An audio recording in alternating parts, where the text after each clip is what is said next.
I am thrilled to pieces about this panel because I feel like we got a lot of answers sitting right here. As I just said, if we get the future of food correct, we can not have to worry about a lot of the devices and things that we are hearing about today and at a lot of these digital health conferences. And that is, by the way, nothing against any of those. I'm so excited that those tools and everything is out there. But our answer to health really lies in the future of food. So I'm thrilled to introduce our panelists, and we're just going to dive right into it. There will be time for question and answer, so sit still if you have some questions. If you can't sit still, tell your neighbor, and then they'll remember them, and we'll get to the questions at the end. And then, at the end of the panel, I want everyone to stay here, because then Joe, on the end, is going to be doing a demo on juicing and talking about his path as well. So a lot of stuff going on here. So Jason, I am going to start with you. And it is a pleasure to introduce you in Zipongo. Do you want to introduce give us the elevator pitch for Zipongo and yourself? Sure. So I'm a physician, and Zipongo makes it easy to eat well. We give personalized meal plans that connect to your grocery list on mobile, and then also give you discounts on healthy food, or you can actually get ready for take-home meals from your office, or tie the meal plans to a grocery list. And if you're more interested in quantified self, or you're dealing with prediabetes, or you're trying to lose weight, we can connect to your biometrics to actually even further personalize your meal plan. And we can even link with your grocery loyalty card to get the shopping history in order to make it easier to automate the personalized meal plans being on target with your preferences. Great. And Rainbeau, a yogi and an activist and a mother, and you have a book coming out. Give us your elevator pitch. Okay, well, my elevator pitch. We create health, beauty, and fitness content, and Rainbow Mars Lifestyles really is birthed itself. The name just came because I have a cool name. But my intention is to serve you wherever you're at, to help you become your healthiest and most beautiful self. The vehicle for that right now is the book that's coming out, 21 Day Superstar Cleanse. We lead a global cleanse where wherever you are, people around the world get a weekly manual, teleconference, daily recipes and affirmations, yoga poses, and everything to support you in just giving your body a break and getting, basically rebooting, which is what he does as well. I just took his word. So just here to serve, one home at a time. We serve stories that inspire, transform, and heal.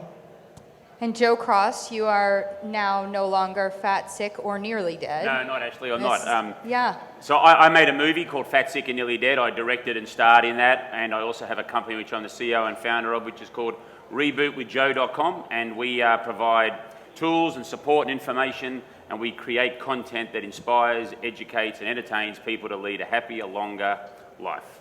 Wonderful. So we're talking about the future of food, and arbitrarily I decided that the future is going to mean, for our purposes right now, 20 years from now. And that might seem like a short time to some, and to many it might seem like forever. But we will certainly start with that space, and then we may take ourselves a little bit further on that part.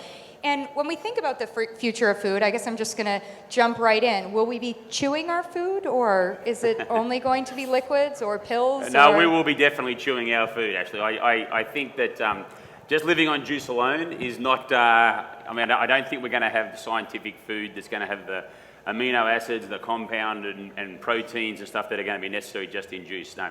Juicing is just for the short period, just to reboot people to get excited about eating more plants.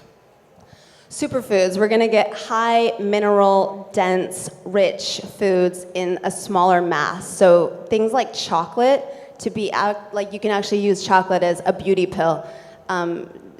Superfoods like goji berries or spirulina, all of the greens, the barleys, the grasses, they're going to be compacted so that at least you get nourished every day, so then when you eat, it's just for fun.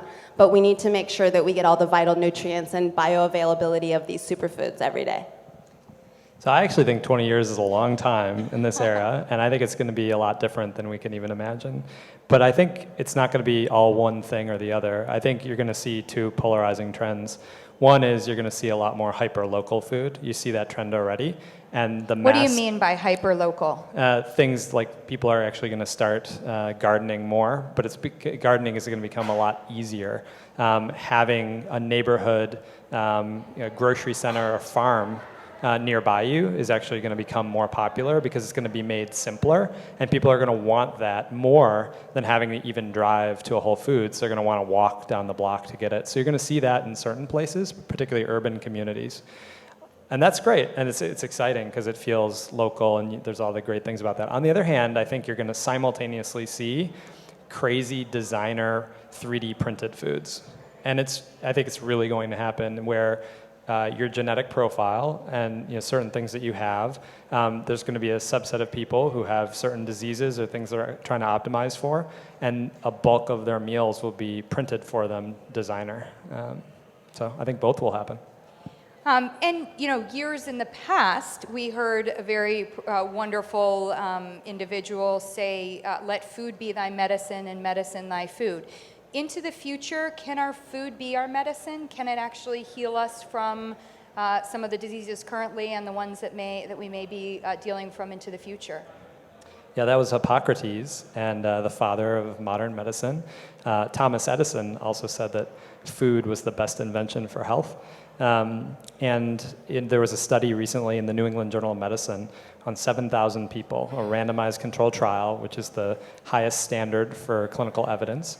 And they showed that there was a 30% lower cardiovascular disease death rate in people who ate the Mediterranean diet. And so, Mom has been telling us for a long time to eat your vegetables and eat healthy, but it is real. That's better than statin drugs. And then there was another thing called the Diabetes Prevention Program, in which eating a healthy diet together with a physical activity is better than the drug metformin at preventing people from going from prediabetes to diabetes. So eating healthy is actually the number one thing you can do to prevent most chronic disease, and physical activity, sleep, and stress reduction are key too. Absolutely. I love the idea of everyone growing their own foods and having that in our garden. Everything is something. If you have any land at all, I bought my first house in 2007, and I planted trees, avocados, persimmons, guava, cherimoya, lemons, and they all just started to really go off this year. And the neighbors are stealing from me, it's true. But I feel good there's avocados and pomegranates that just grew by planting a plant. So the idea of everyone doing that, even in the city, is something that I'm really excited about. Also, where we were going is really about, what was the question? The future of food. You're good. No, but you had a question, and you did it so well. Oh, where we said, "Let food be thy medicine." Let food be thy medicine. Oh my God. Yeah. So CNN said, there was a whole story about we ate our way into this, and we can eat our way out. And it is so important. We have become so disconnected. We think modern food is things that are colored in a way that looks artificial, or if it's in a package or made in a factory with some person that hates their job and who knows how long it's sat on the shelf, that is food. But if you really go back into history, you'll find that in England, when someone had their lawn mowed, it meant that person was wealthy enough to afford a doctor. So all of the medicine that was grown right on their front lawn, the dandelion, the nettles, these foods and healing plants were mowed, and then you'd have to get a doctor to come in to heal you. So literally we're taking away our medicine, and then we're having to pay someone else. So not just logistically as far as affording our own medicine, but also to give back to our mother. The earth is our mother, and she's provided everything that we need to be healed and heal, and yet we, have tried to alter it. So if we want to listen to her hints, we can heal. The hints are things like, there's a lot of greens naturally, so that's something that we should be eating the most of. Garlic or potatoes are a little hard to get. Fruits are a little higher, so they're hard to get. So you eat them, but maybe not as much, but eat a lot of greens.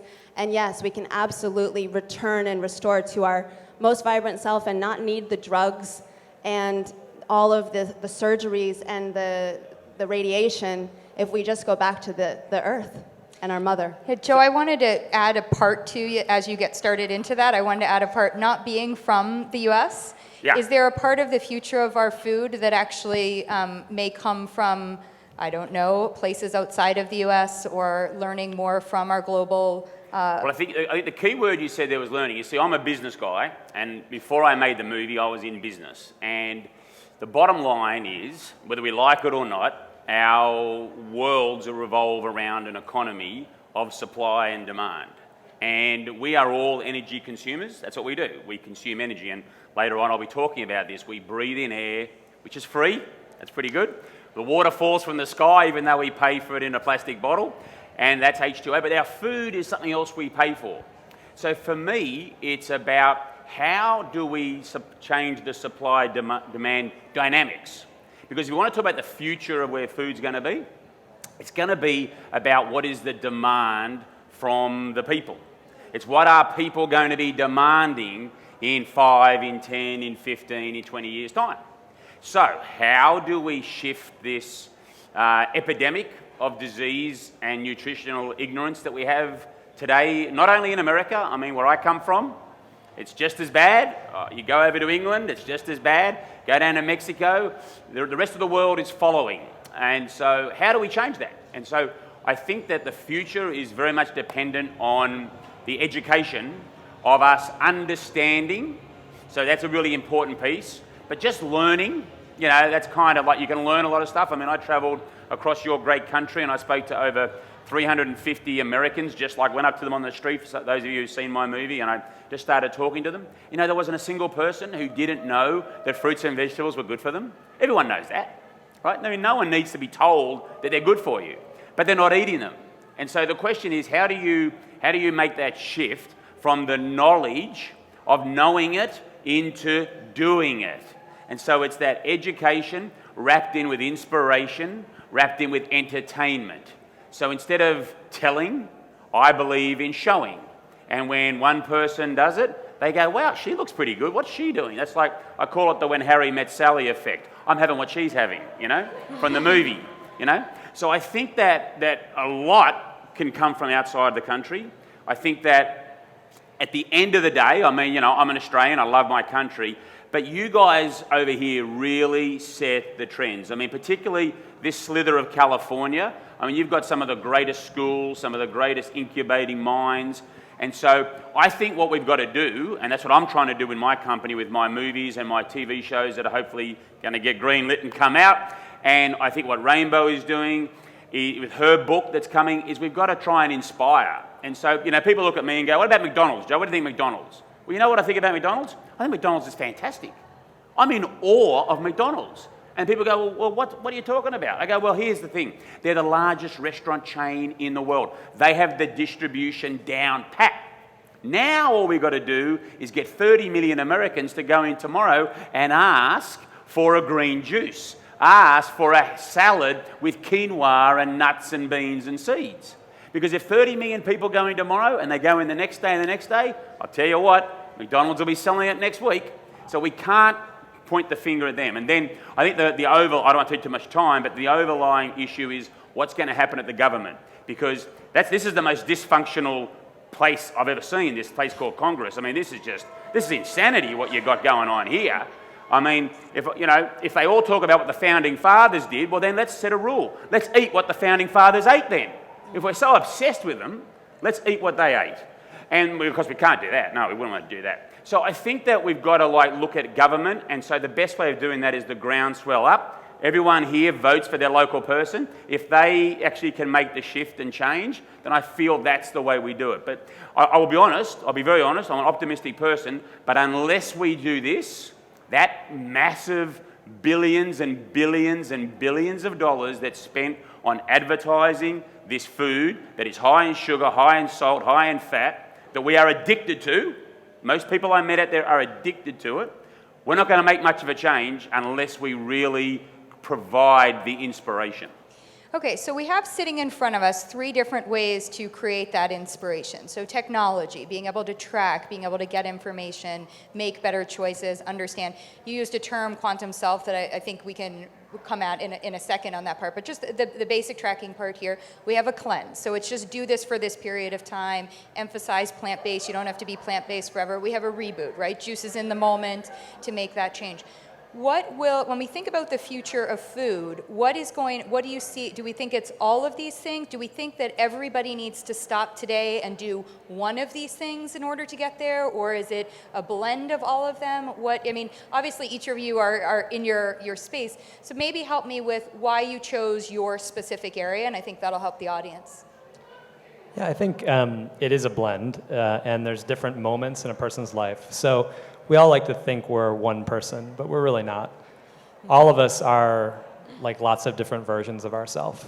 And sometimes we're like the best version of ourselves. We're doing our New Year's resolution, and we see a version of ourselves that's very healthy, very balanced, calm, happy, and we see that for our family too.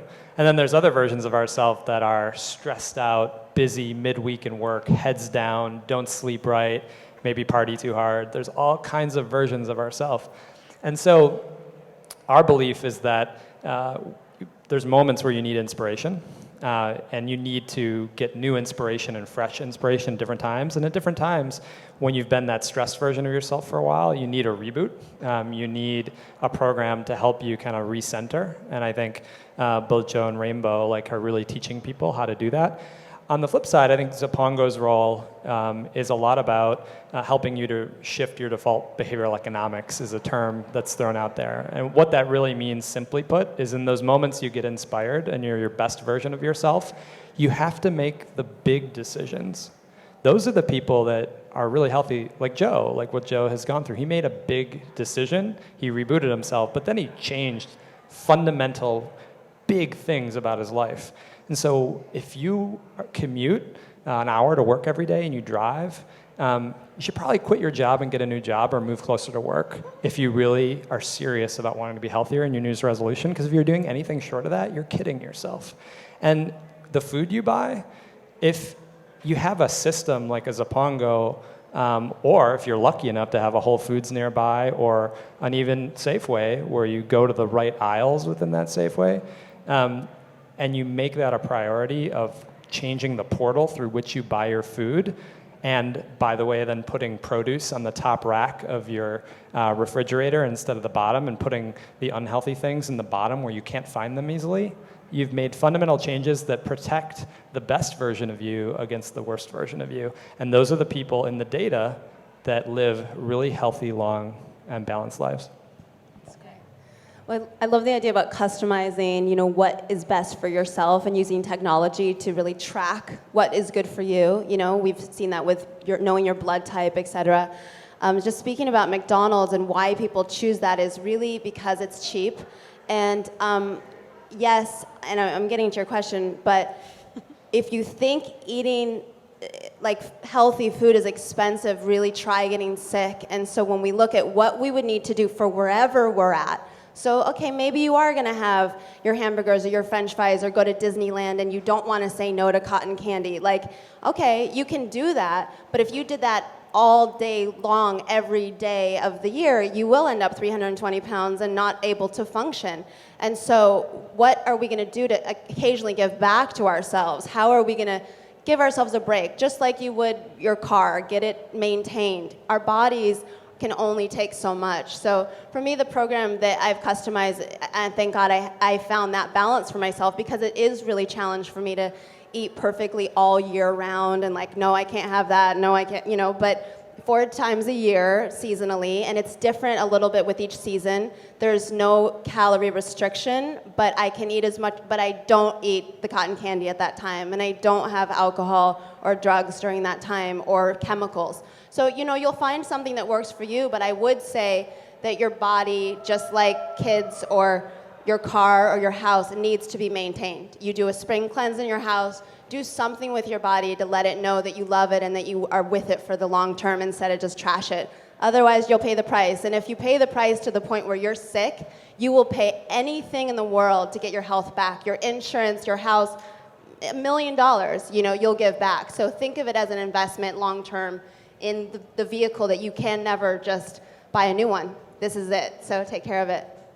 Absolutely, it's a blend. You are the CEO of your own health. You're also the marketing manager, you're the financial controller, and you're the janitor as well of your own health. Bottom line, it's all about you, and No one's going to come down, wave a magic wand and make you healthy or drop 20 pounds off you. You know, this hand is connected to this shoulder, it reaches to this mouth, and, you know, I don't know, anyone force-fed this morning with a tube before they came? No, I didn't think so. We all choose. So, there's 316 million people in America, there's 316 million diets, there's 316 million solutions, but I like to make things simple. When you go to a swimming pool and you see people swimming and they get out of the pool, what are they? They're wet, right? Now, when they get out of the pool and they're all wet, you don't know how they got in. Some people dive in, some people walk in. There's only two ways to get into a pool that I know of, dive in or walk in. So I think it's kind of binary. There are those people who like to make small, little changes to get back on track, and there are those that like to make big changes and need to go that way. So we're all different, and I think what we need to do is identify which one we are. And then, of course, this whole relationship that most of us have with food is one of our biggest problems. We all have our own speed humps. You know, like we call them in Australia a speed hump. When you're in a car park, you know, those bumps, they make you slow. Yeah. We call them the same thing. Speed humps, okay. Speed bumps, yeah. Right, speed bumps. Speed bumps. What did you say? We call them speed humps. Oh, okay? speed humps. Like hump. There we go. Right? I kind of like that. Speed hump, humps. Hump could be something else, couldn't it? Yeah. It could be, okay. Joe, yes. Right. So, yes, a speed hump. No, okay, Yeah. so speed humps. We call that a quickie. Okay, yes. all right, yeah. With elephants and hippopotamuses is kind of like how I think about that. But anyway, so we all have these speed humps that are our own slowing us down. And I think one of the biggest ones in the world today is this relationship we have with food where we look at it simple question, is this good for me or bad for me? And I reckon that's a massive, massive problem right there. Because if you look at food and go, you know what, that donut, that's bad for me. But you eat it, how are you going to feel afterwards? You're going to feel guilty. And then that's going to make you depressed because you're going to feel like, oh, I shouldn't have had that. And what's that going to do? It's going to make you eat more. Because most people, when they're down and depressed, they go to their comfort and they have more. So this whole idea of is this good for me or bad for me, good food, it's all, in my opinion, that's not a smart way of looking at it. I think you've got to look at it very much as a spectrum. There's food at one end of the spectrum that for you might be something that really works for you. It's something that you get a lot of energy out of. It's something that you can really enjoy and you feel great. Take it. Some stuff down here might be stuff you know, if you go down and venture down there, that it's going to be pretty tough for you to slow down. So just for you. Now for somebody else, like Coca-Cola is a great example. I haven't had a Coke for 6 years because if I have a can of Coke, I want to have 20. But someone else might have one can of Coke on a Friday afternoon after work. I love to be able to do that, but I can't. So I identify that. Doesn't mean Coke's bad for you at all. Doesn't mean it's bad. It's just mean that I've decided that. So I think this relationship is definitely a blend, and you have to really take responsibility. It was too much of us farming out our health to other people. I talk about taking it back and getting back in control. Great. I'm going to invite anybody from the audience if you want to come up to the microphone and ask any questions. Otherwise, I'm going to keep going with my questions. But please, there's a microphone right over there if you have any questions. So to me, it sounds like we're in this space then actually where the future of food is really about the future of good food, where we can, and taking away the good and the bad, meaning food that we identify as the food that nourishes and nurtures us. Does that require, and how do you guys feel about dietary supplements, or and are you tracking dietary supplements? You know, a lot of the conversation is our food supply doesn't have the nutrients today. Do we need to add on the nutrients? Yeah.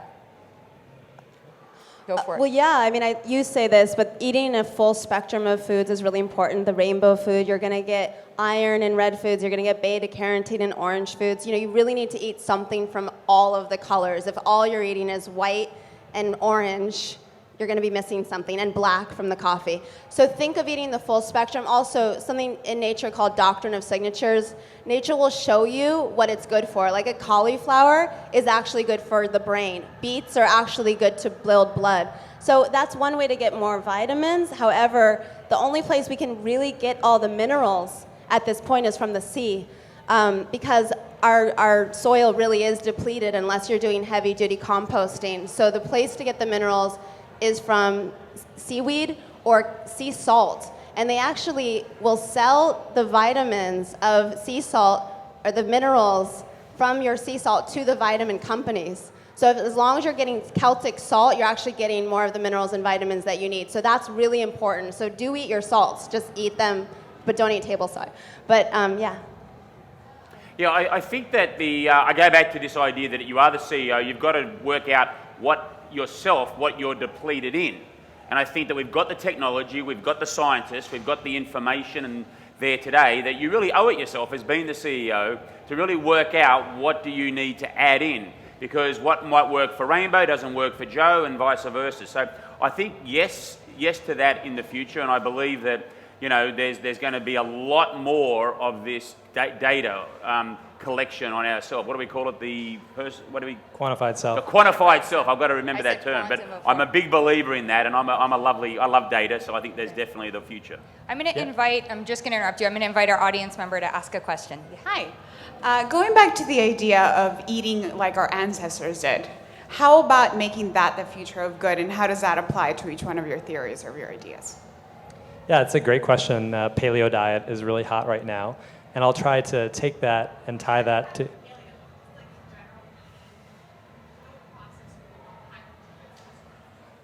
Mark Zuckerberg style, shooting your own buffalo, right? Yeah. So Mark Zuckerberg said at one point that he was only going to shoot and kill his own food, which is like a nice throwback. And he got a lot of attention for that. I think he actually tries to do that.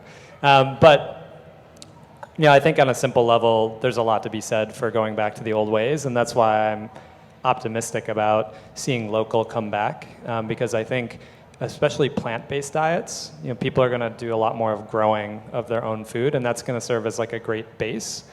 But I think, going back to the very first question, there's an inevitability of people having designer foods to fill in the gaps in the same way that both of you guys just talked about. I think that this also ties back to the quantified self. It used to be that you had stuff like the food pyramid and now the daily plate. And the way that stuff's designed is to very population level. Like, okay, on average, we hope we hit the big problems by getting people to eat enough fruits and vegetables and then enough grains and enough of this. And then we hope that the fortification of vitamins and minerals is close to good enough. And then we'll overkill on a lot of them, actually. So if you think about a lot of vitamins and minerals, we get way too much. And then sometimes we get way too much of what are actually really healthy things like sodium. They're actually good for you, except when we go over quadruple the amount that we're supposed to get, which we do oftentimes. And so then it makes you sick. So I think in the modern era with quantified self, I'll tell you a quick story about somebody who's on a paleo diet because he probably misinterpreted the very question you asked. He said, I want to eat like our ancestors did. Yeah, and so he's a really healthy guy, right? He's a designer, and he spins fire, and he goes to Burning Man. Of course he does. He's a designer. So he burns like 3,500 calories a day, which is a lot, right? But he wears a body media device, which is also owned by Jawbone, and he knows exactly how much he's burning every day. He's really healthy. He's 30 years old, and he's really fit. And he went on paleo because he believed in this slow carb approach. So he's really good at lowering his carbs, which is probably a really good thing because the food guide pyramid is off. It's wrong, and it tells people on average probably to eat more carbs than they should for a lot of political reasons and other problems. But probably shouldn't go all the way down. In the process of doing it, he listened to the slow carb diet, and the slow carb diet that he was looking at said, cut out cheese. So he said, okay, I'll put in bacon, because it didn't say that was a problem. So he started putting bacon in all his omelets. The second thing he did is he said, I read somewhere in Men's Health that coconut oil actually helps burn fat, and he was like focused on his body image. So he cut out olive oil, and he started introducing coconut oil. So here's this really healthy guy, and he's fit, he's not overweight, he's really well-toned, but his LDL cholesterol went from 80 to 130. 130 is borderline high, sick, for a 30-year-old who's otherwise really healthy because of a couple goofy things he did in his diet. And then Zipongo, we have a receipt scanner, and we have loyalty card data from the grocery store, and he was convinced that he wouldn't learn anything new from this. But he saw that his sodium, saturated fat, and cholesterol were through the roof, beyond a shadow of a doubt, and he didn't have to do any real work. It just was a passive feedback loop.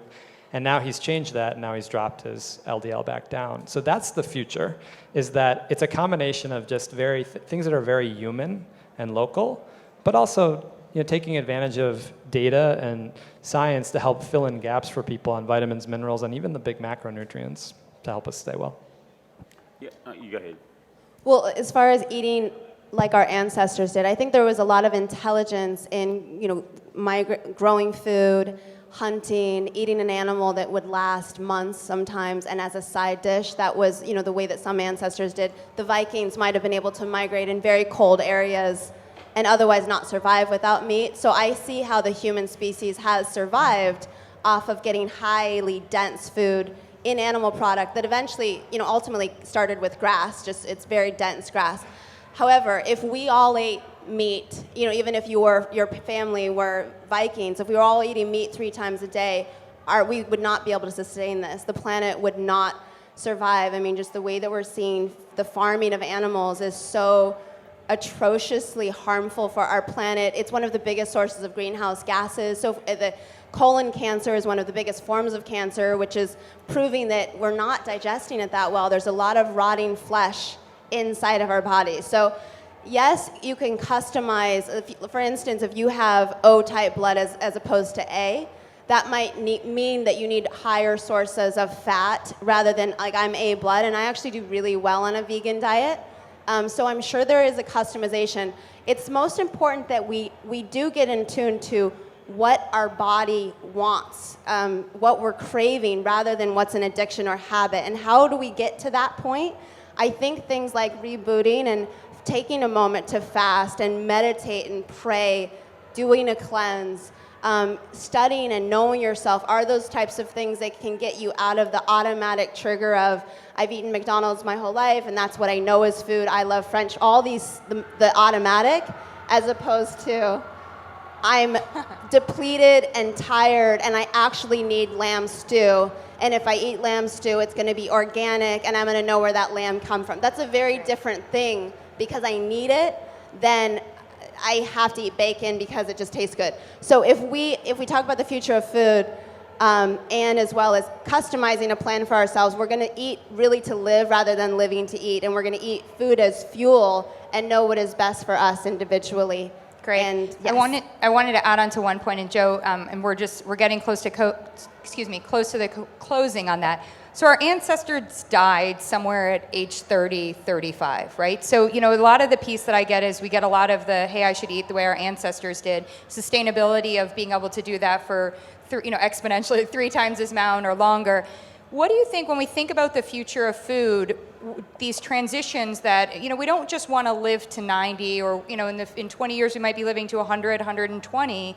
We want to live really well to that time period. And what do you see, and Joe, in terms of, sort of this reboot concept, have you looked at or thinking about how do you look at your food through these different life transitions? Sure, yeah, quality of life is what you're talking about there, Ashley. And look, I think that the genie's out of the bottle with the sugar, fat and salt and the processed food. If someone said to me, Joe, you can't have chocolate ice cream again the rest of your life, well, shoot me. I mean, I love the chocolate ice cream. I'm going to have it. So I love the idea of the idea of going back this way, but I think it's a little bit unrealistic. And as soon as you start talking to the 250 million Americans that are just struggling to understand with all these mixed messages, once you start saying you can't have any of this and you can't have that, you lose them. Because when they have it, they feel like they've failed. So if you just take very simply the mathematics is 60% of all the energy that Americans consume comes from processed food. It's been stripped, it's refined, it's repackaged, it's bleached, it's coloured, it's processed. That's 60%. 30% is coming from animal product. 10% is coming from fruits and vegetables, nuts, beans and seeds, whole grains. But don't get too excited because 3% of that is French fries. It's the potatoes, all right? So now it's really just 7%.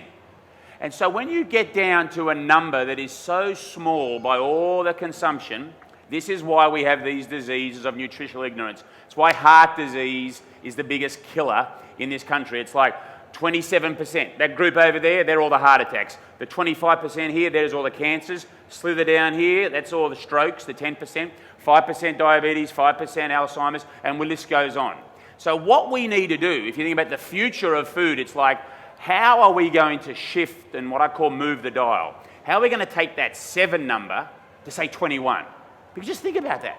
If we went to 21, that would be unbelievable. But a great way of thinking about that is you still have 79% of your calories coming from what I call the fun part of town, which is the processed and animal.